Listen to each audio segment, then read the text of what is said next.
Hi, my name is Madeline, and I'm going to tell a story about a restaurant in Stirling, Scotland that 100% changed my life.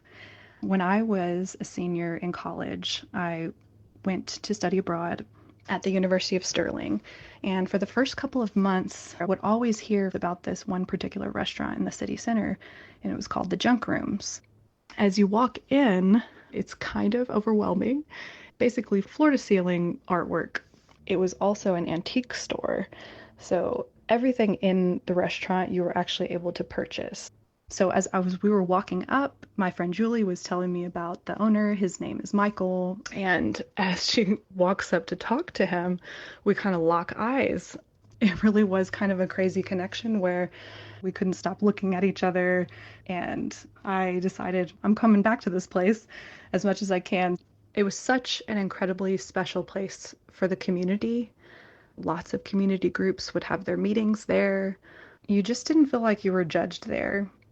Some of the folks who were down on their luck, oftentimes at the end of the night, either the chef or whoever was shutting down for the night would offer just all the leftover soup to the folks outside who needed some food. I think it was years later that one of them came up to Michael and told him, "Hey, I think you saved my life by giving me that soup all those nights." So after several fairly intense conversations at the bar between myself and this man, I ended up asking him out because he didn't seem like he was going to take the initiative. But the rest is kind of history because we've been married for over 11 years now.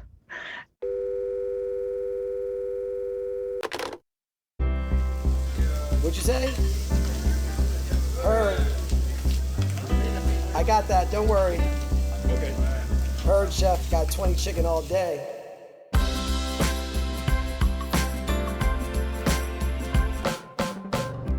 I'm Ryan King, and for the past 15 years, I've been writing about some of the best restaurants in the world. It's a dream job, not just because of the incredible food, but because I truly believe that restaurants create communities for me and you. Communities where we share ideas, communities that feed the needy, communities where you could meet the person you settle down with for the rest of your life. But whilst restaurants create these amazing spaces for the diners, the culture that exists within the kitchen community can be really, really tough. I was a guy who used to scream. I wasn't screaming like that to make people feel like idiots. I was screaming more like a Bobby Knight or Coach K, motivational push, come on, you're better. That gave me an ulcer. There are physical and mental pressures that can affect your health and can have an impact on your personality. I realized that the behavior that had been sort of rubbing off on me in restaurants was not acceptable in real life. I can't tell you how many times I worked in kitchens and the person next to me was so angry. And you were just like, I can't have you next to me with the knife. I'm a little scared.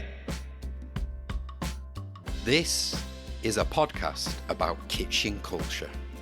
It's also a manifesto for change that I and the hundreds of chefs I've spoken to down the years believe needs to happen. This is Heard.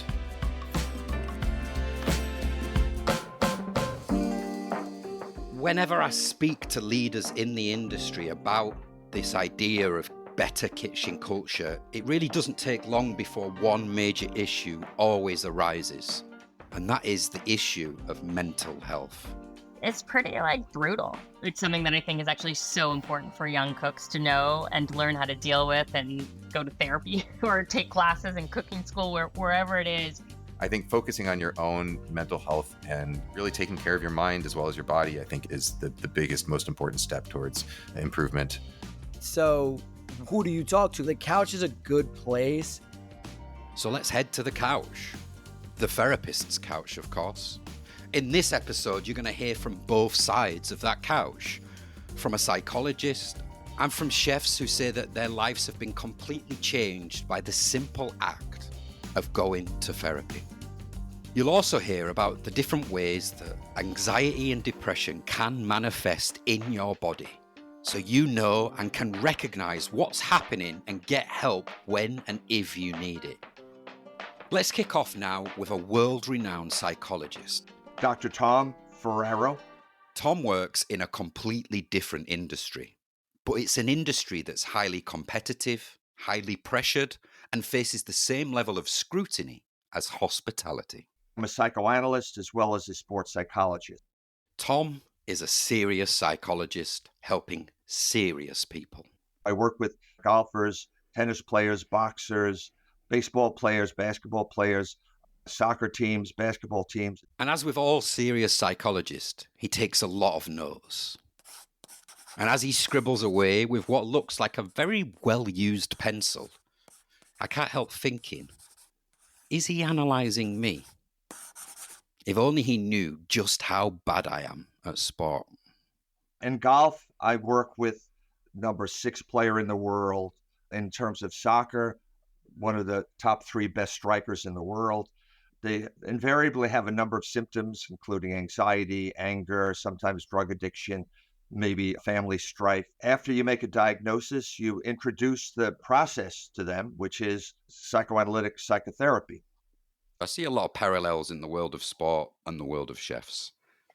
Intense training to make it, intense pressure once you've made it. I see chefs a bit like endurance athletes. They start early, they finish late, they stand on the line in a hot, intense environment.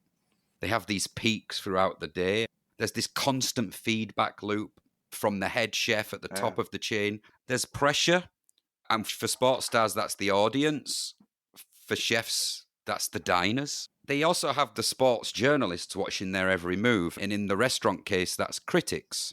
There's parallels between the chaotic, pressure-filled life in a kitchen and the chaotic, pressure-filled life on a soccer field. When you watch soccer, you can see that there's chaos. The ball bounces all over the place. And the kitchen, I think, is probably the same. You're comparing it to the endurance athletes. Endurance athletes are interesting people. They train a lot. They have great pain tolerance. They dissociate, I think. They kind of space out as a good defense. It's a primitive defense, but it's a very, very good one to deal with pain. So they kind of space out, dissociate, depersonalize. I'm sure chefs have great pain tolerance also. So we agree, because obviously sports, there's so much more money, there's so much more attention on sport than there is food. But is this hypothesis correct, that we think there could be a lot of parallels between sports and restaurants? Of course. Now it's culinary culture, obviously sports culture, and there's corporate culture, right? All 3 are totally pathological. Like I know a lot about sports culture. Oftentimes I basically wind up saying, especially for professional sports, it's completely pathological. There's nothing healthy about it. Unbelievably competitive, unbelievably filled with stress and excitement. And with the kitchen culture, of course, there's the demandingness. It's a kind of a miracle that it happens, actually. Really, it's like a miracle. Just the aesthetics of it, but also just the time. Because if you can overcook something in 30 seconds, it's done. It's ruined, right? To be a chef, think about it. It's insane, right? And endless feedback. If it's a big kitchen, you got 50 orders at once. What are you supposed to do? 50 orders? And everyone's waiting, and they want their meal, and they don't want to wait. So it's this very spooky kind of job. No wonder they drink, and no wonder they have so much upset, right? How could you not? I think it's fair to say that alcohol and drugs are recognized as a problem in the restaurant industry. They work in a place that has a bar. They work bizarre hours. They're definitely using alcohol plus other things. Sure, it's a big problem in the restaurant business. A little later, you're going to hear from the great Kenji Lopez, who's going to tell us his personal story. Kenji, for those that don't know, is a chef and one of the world's best food writers. And he's had his own battles and come through them by working on himself with the help of therapists. And I think you'll find his story extremely inspiring. But with all the parallels between sport and the kitchen, I really wanted to find out more about the techniques that Dr. Tom uses with some of his clients. I went to graduate school at Stony Brook University. These are the founders of behavior modification. This was a specialized clinic where we saw them an hour and a half a day, 5 days a week. There's maybe 400 different kinds of techniques you use to modify symptoms. Deep breathing if you're anxious, positive self-talk if you're depressed. We use flooding techniques, they were called.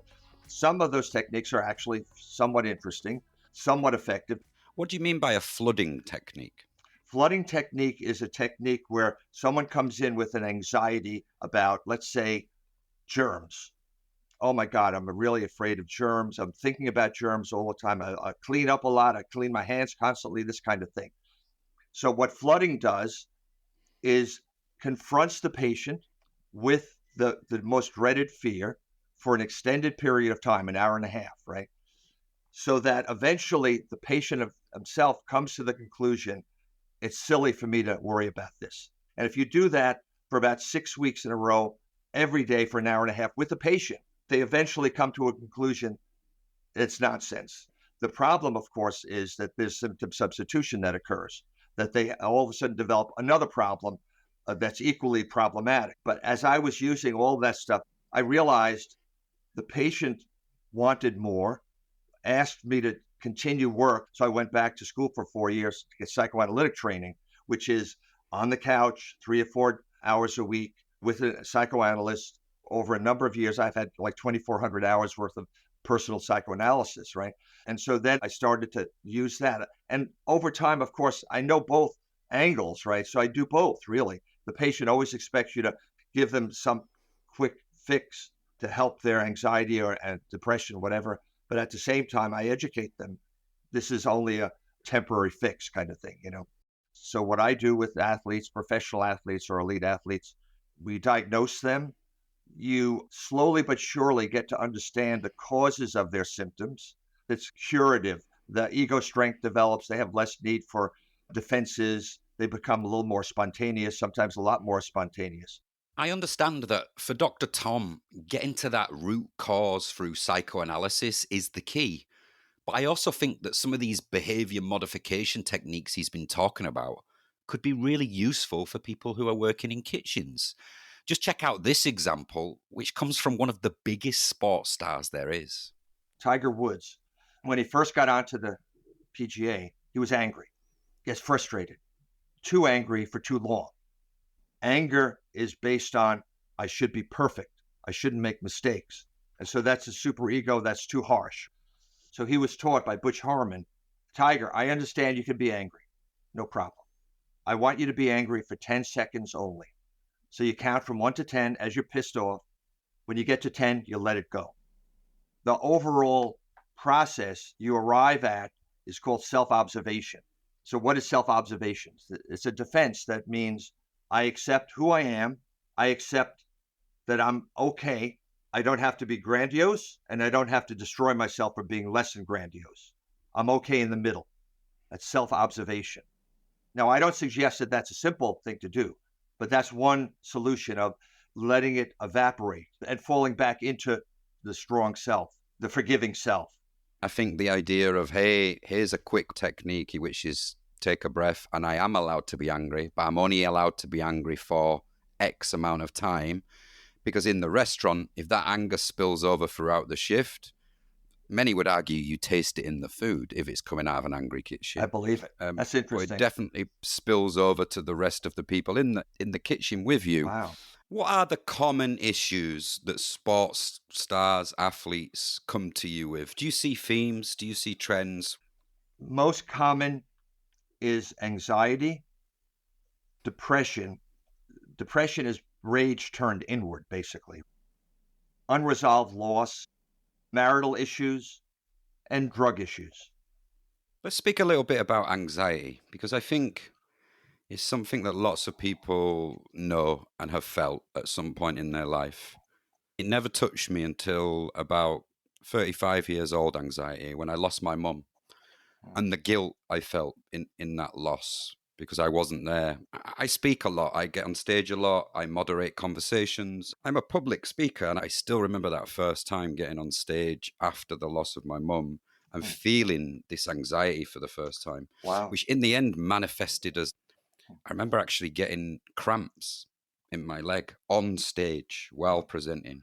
Explain to me in your words, in a psychoanalyst sense, what is anxiety? It's a dreadful, overwhelming, I can't handle this, I'm helpless kind of emotion. You're no longer in control of what you always felt you should be in control of, life in general, right? The symptoms of anxiety are worry, tension, somatic disorders, leg cramps, stomach aches, nausea, dizziness, lightheadedness. All the body parts can be enlisted, trying to contain the anxiety and not being able to. You have lots of defenses that push all that stuff down to control it, but sometimes the defenses get weak and it leaks out, and then you have this experience of, oh my God, this is upsetting to me. I'm overwhelmed by it. What's this going on here? Anxiety is also felt in most psychosomatic disorders. Anxiety that's held in sufficiently and put into body part can produce problematic arthritis, right? So it can actually, it can have such an impact on the body that it's causing a secondary illness being, linked from the anxiety. Extremely common. That's extremely common. Now we have an epidemic of psychosomatic disorders. If you ask patients, what are their physical symptoms? You have a stomach ache, you got a headache, you got this, you got that. A huge number, like 9 out of 10 over 1 month period of time, will talk about something related to somatic problems. You see a lot of times people that are going to go on vacation, they get sick beforehand. Now that sounds outlandish, but look in your case, your mother died and then you had leg cramps. There's some connection. The question is, how do you figure that out? And that's what psychoanalysis does, tries to understand it. Like Dr. Tom says, you might think it sounds a bit outlandish that anxiety can have such a major impact on your body. But think about it. Why do sports stars even turn to psychology? They need to be on peak physical form at all times. There must be something in it. Heard, Chef. Chef Heard. Thanks for listening to Heard, the podcast that aims to put the rest in restaurants. This episode is sponsored thanks to San Pellegrino and Accor, 2 brands that care passionately about the restaurant industry. Heard, yeah, I got that, don't worry. There's one famous example of how anxiety can manifest that proves to me how important the mind and body connection really is. It also shows just how much of an impact that therapy can have on healing from these issues. It came up when I asked Dr. Tom for examples of sports stars that he's worked with who have suffered from anxiety. Patient of mine, world-class young golfer, top 5 in the world. Let's say they're 15 years old, and let's say they're world-class. So world-class that they're actually being invited to professional golf tournaments. That sounds great, doesn't it? What could be better than that? Now, do you think for a second that the older professional golfers are going to be nice and friendly to that child? Most people would say definitely, they'll be very nice. The reality, of course, is extremely nasty. Is that the end of the world? Not necessarily. But what happened in this case was that person then began to feel anxious. And all of a sudden, that anxiousness turned into yips. What is the yips, Tom? It's called focal dystonia in a medical term. And all it means is that the muscles are spasming. They're no longer fluid, as opposed to being a fluid movement in a tennis serve, in a putt, in a pitch. It's herky-jerky. It's like a spasm. That's what the yips are. A lot of players, especially the brighter ones that have a good mind and they think a lot, the obsessional type of people, they wind up with the yips. All manifested from anxiety. When the defenses collapse, anxiety manifests. It explodes physically, psychologically, cognitively, emotionally. It's overwhelming. One of the most famous cases of the yips involves baseball player Steve Blass, who was a top pitcher for the Pittsburgh Pirates in the late 60s and early 70s. NBC Sports, a service of NBC News, presents the 7th game of the 1971 World Series. The National League champions, the Pittsburgh Pirates, versus the American League champions, the Baltimore Orioles. The Pittsburgh Pirates are going with a pitcher they think has been their best the last 2 months of the season, a right-hander, Steve Blass. There's a drive up the middle, Hernandez in back of the bag. He's going. Jesse Hernandez. Look at Glass. Glass has pitched the Pirates to the World Championship. And now let's go down to the Pittsburgh clubhouse, the world champion. This place is pandemonium. Steve, I know you just can't express yourself emotion-wise. You're all wrung out. Steve Blass is widely regarded as one of the best pitchers in the country. He's on top of the world. This is the biggest thrill that could ever happen. I don't believe it. From a skinny kid from Falls Village, Connecticut. And then it all comes crashing down. In 1972, I won 19 games for the Pirates in the National League and finished second in the Cy Young voting. The next year, for whatever reason, to this day, I lost my control and it never did come back. He suffers a case of the yips so bad, it ends his career. His story is now so famous, people in baseball still refer to the yips today as the Steve Blass disease. And this kind of debilitation doesn't just happen to baseball players. It happens across many sports, many professions. It just often goes by different names. Gymnast Simone Biles pulled out of the Olympics in 2020 because she suffered from what they call the twisties, a kind of mental block that caused her to lose control of her body mid-air. Musicians can also get the yips. Surgeons also get the yips. When it came to Steve Blass, he didn't play baseball again for nearly 20 years. But there was one person who helped him get that fierce pitch back. And guess who that was? A psychologist. After a couple of years of talking to everybody, trying every conceivable thing to get it back, I ran into Richard Crowley. To you and me, that's the sports whisperer, Dr. Richard Crowley, sports psychologist. The more we talked, the more I liked the concepts that he works with. And we wound up spending some time together and doing some work with his approach to solving these types of issues. And without getting too involved, we were able to replace a lot of negatives with some positives. And I wound up doing some throwing for the first time in several years. I wound up pitching 8 2/3 innings. I was so excited that I was getting the ball over the plate that I just kept going and told the guys, I'd like to just keep going and going and going. And what it did was allow me to just recapture some of the joy of pitching and throwing a baseball from 60 feet 6 inches with a batter. And that had been gone from my life for 20, maybe almost 30 years.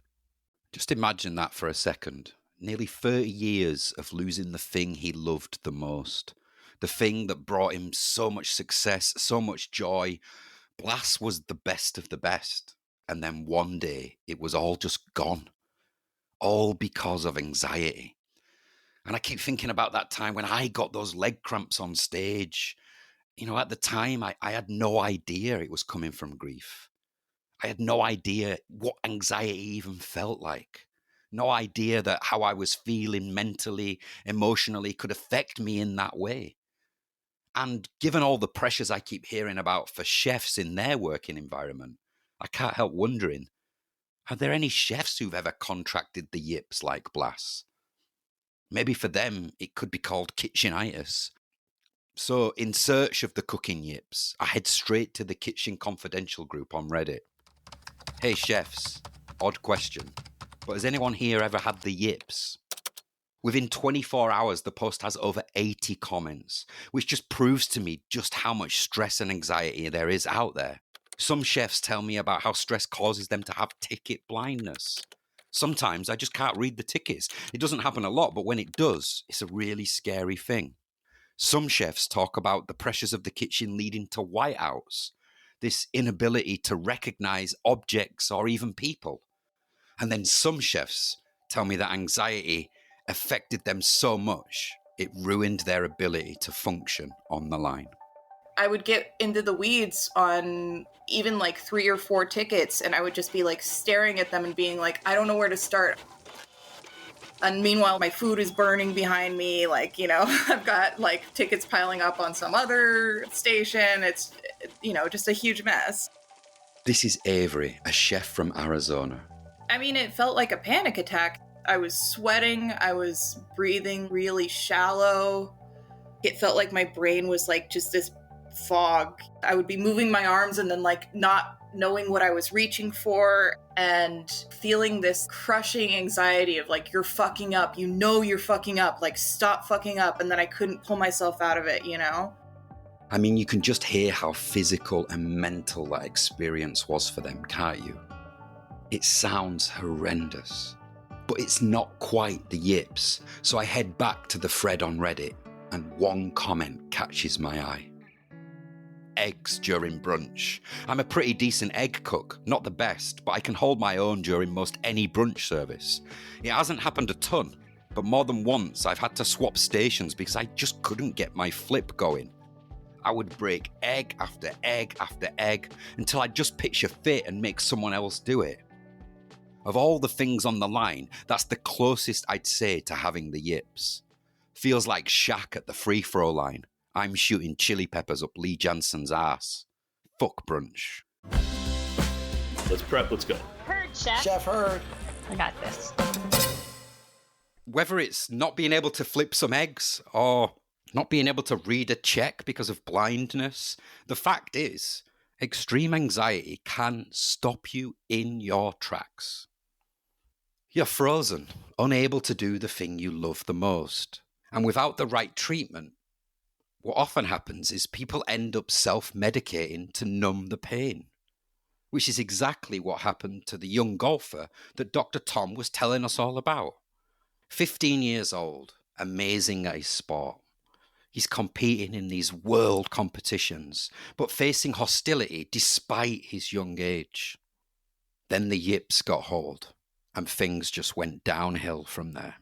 They were jumpy in the context of chipping and putting. All of a sudden, they're no longer doing well with chipping and putting. It's a big part of the game. So if you're jumpy and you're not performing well, that's it. Game over. You don't qualify. You go home. Forget about it. Pick up another sport. Over time, what happens is they then turn to drugs to try to calm down. It's a whole negative pathway, any kind of drug stuff. It never helps with performance. So in this case, he never gave up the sport, and he's still struggling. He's managed poorly by people that have recommended antidepressants, marijuana, Valium. You can imagine what this kind of does to you. Beta blockers, professional athletes try everything, but none of it works. Oftentimes I wind up saying things like, there's no other options. You've tried all the other options. The medication, the drugs, the alcohol. So what do you need to do? You need to sit and talk, and you slowly but surely figure it out. It absolutely blows my mind that anxiety can manifest in all these different ways. The thing is, you might be drinking, you might be getting angry, you might be behaving differently to the way you'd normally behave, not necessarily recognizing that you need some help with your mental health. And we've talked so much about anxiety, but as we know, mental health can manifest in many ways. And one of the other major issues that comes from poor mental health is often depression. What are the symptoms of that?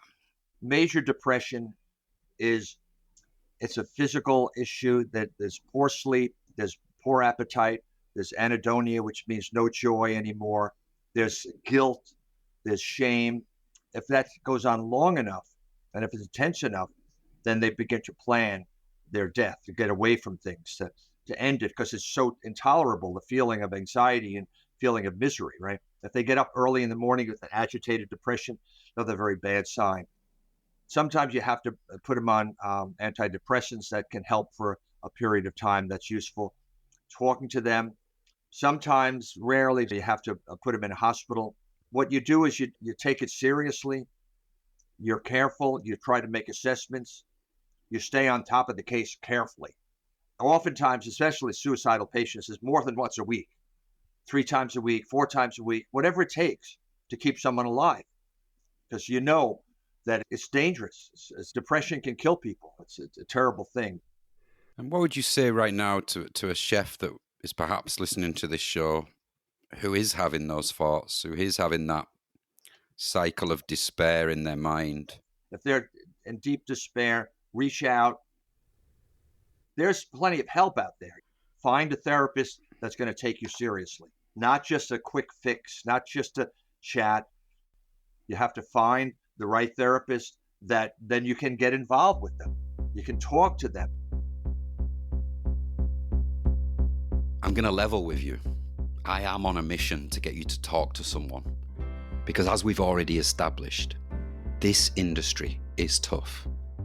Remember, if you need some help, there's a great 501c3 that offers free mental health support for those working in the US restaurant industry.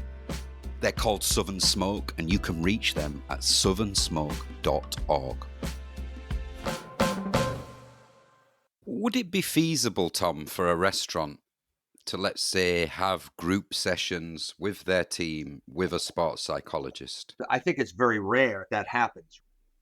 Corporations have kind of a psychology part. There is executive coaching, basically psychology kind of stuff. So should restaurants do it? Would they do it? I have no idea. Would it help? Yes. Probably the approach would be to look at the kitchen culture. That's what you should do, right? With any kind of company. You should have people communicating, be open and discussing and rewarding certain things. Would it be useful? Yes. Would it be helpful? Yes. Is it that expensive? Not really. Would it save them turnover? That's such a great loss when you have turnover. You invest in someone, but the culture is horrible and they leave. This is a disaster. Would it help all that stuff? Yeah. You need a forward-thinking owner that would be willing to do that. Dr. Tom hits the nail right on the head when he says it's time to change kitchen culture. In episode 1, you heard Chef JJ Johnson from Field Trip talking about Wendy Rhodes. She's the executive coach who's in the television drama Billions. And JJ thinks kitchen culture could be improved across many aspects if all restaurants had their own personal Wendy. And I'm on a mission right now to find a real-life Wendy to talk to us all for this series. Herd is all about investigating kitchen culture and how it affects the people working in the restaurant industry. Most chefs I speak to say that things are getting better in this respect, but then they regale me with all kinds of stories about workplaces that are, quite frankly, very toxic. Quite clearly, that's going to have an impact on your mental health. There's a lot more on this in episode 1, but coming up, you're going to hear one chef's story of how kitchen culture affected his behaviour and how therapy eventually helped him to move on from that. When it comes to the forward-thinking owners that Dr. Tom just mentioned, Chris Shepherd is surely one of those guys. He's a chef who set up the Southern Smoke Foundation, a 501c3 that runs a mental health care program for people who work in restaurants. Chris and his wife are doing amazing work with this, but as he says, there's still barriers that prevent people from accessing help, even when it's free.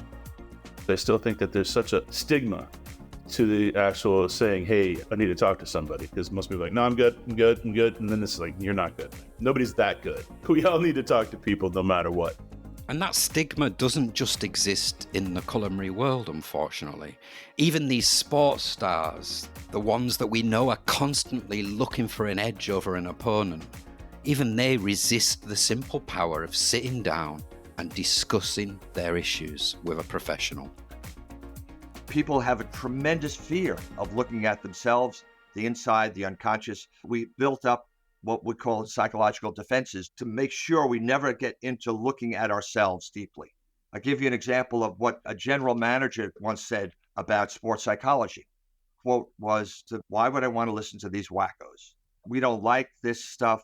It's too soft. It's too spooky. It's ridiculous. We know how to do it. We know how to teach these people. We know how to get them in shape. If you ask an athlete, do they need help? Yes. Do you have the time and money to invest? Yes. Have you ever done it? No.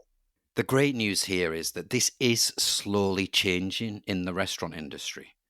Chefs who are under this constant pressure to perform are starting to discuss the importance of mental health, the importance of mindful mentorship in the industry, of caring for themselves just as much as they care for their guests. Going to the couch. You got to go to the couch. You got to go to the couch. I mean, listen, talking about the couch, I wasn't brought up in a family that went to, therapists, right? I brought up in a Black, Caribbean, Puerto Rican family. You talked about it with your family. You worked through it. You had the crazy drunk uncle. Like, people worked through it with them, and then it kind of went on, right? And now I do believe, like, that root of family, most people move to an area where you had most of your family around you. And you had an issue, there was somebody in your family you could talk to, you got it off your chest. You might have not got it off perfectly, but you got some of it off your chest. You got some type of advice. It probably wasn't the best advice, but you got something that you were able to move on with. With us all striving for some type of success and whatever that means to everybody, you move further and further away from your family. So most of the time it's just you and your partner and maybe some kids and a dog. And that's what you have when the times get hard. You don't have a person to go to get some of it off your chest. And I think that's where the couch comes in, where people need to go and just let things off their chest, or somebody give them some type of advice to help them through. Everybody needs it. Like, I've done it from occasion from time to time, because also as you rise, the circle gets smaller of folks, because people, for some reason, I don't get this, hate you. Right? You get, in the beginning, they're cheering you on, go, go, go. And then as you start to get bigger and bigger, they're like, oh, this dude's trash. I remember him. Yeah, I remember when I went to the club with him, man, he couldn't even get a bottle. Now he's got 10 restaurants. JJ and Chris from Southern Smoke really touch on something here. Firstly, just like Chris says, there is a stigma. We don't want to say that our mental health is suffering. And like JJ says, some of us just aren't used to reaching out beyond our own family walls. Add to that the pressures that kitchen culture can bring, and it's just this recipe for using unhealthy coping mechanisms like self-medicating with drugs or alcohol. I think it'd be useful for you to hear Kenji Lopez's story. Kenji is a chef and a food writer who's very passionate about calling out toxic behavior in the restaurant world. And you're going to hear a lot more from him in this series.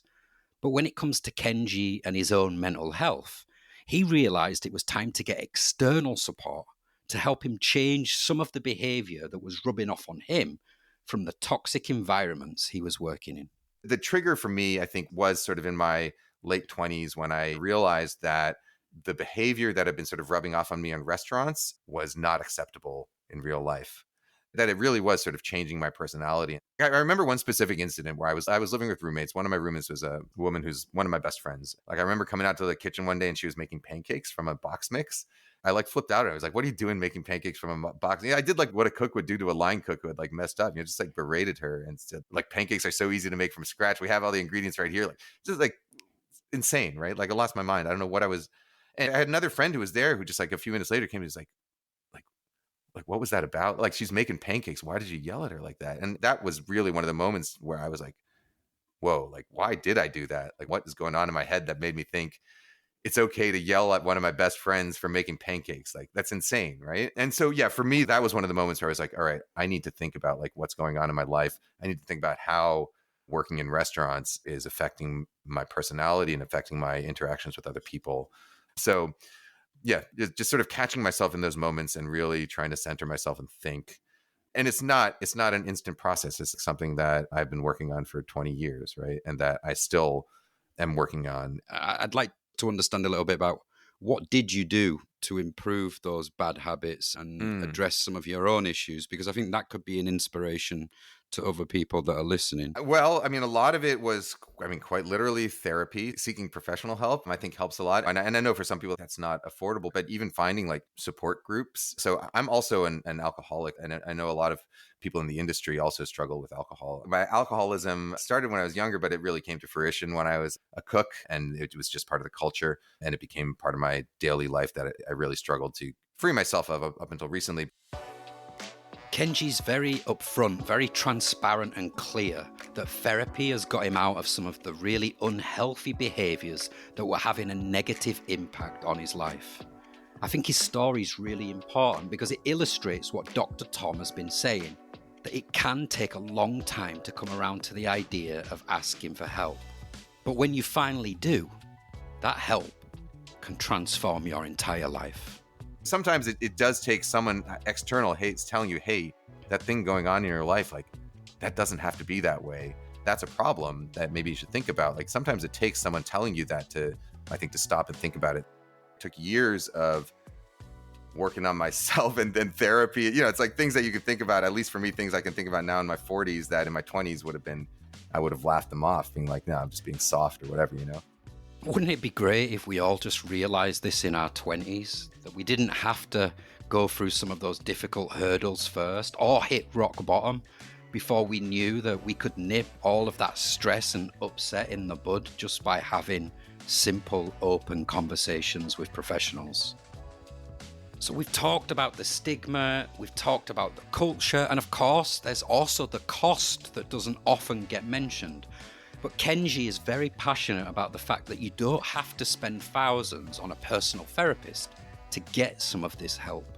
Even joining a support group is beyond just the help with the alcohol or the substance abuse. I think is a great space for just sort of mental development and personal growth as far as becoming a better person and exploring yourself and discovering why you behave the way you do, what things are going on in your life that might be improved, behaviors of yours that you might want to modify so that you have a healthier, longer, more enjoyable life. And Kenji's also got some really wise words when it comes to motivating you through this whole process. I think one of the other things that was pivotal for me to realize is that when you're being better, when you're trying to be better, you shouldn't be better for other people. You're not trying to be better for your chef. You're not trying to be better for your spouse.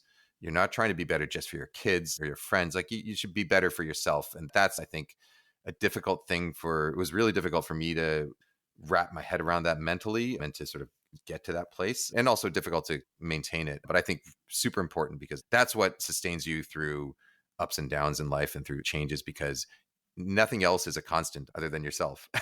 And so you're the only thing that you can be constantly working on. Your relationships, you can work on them, you can work on your career, but there are externalities around those things that you can't control.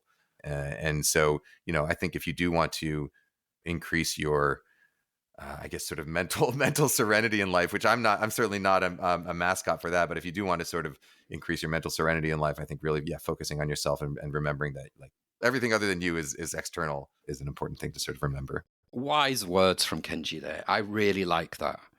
And if that hasn't convinced you to go talk to someone where you need it, then I'm going to leave you with some final words from Dr. Tom. I understand you don't think psychoanalysis works. I understand you don't believe there's an unconscious. I understand it's a slow process. I understand all of it. You're in the majority. 99.9% of the people are on your side.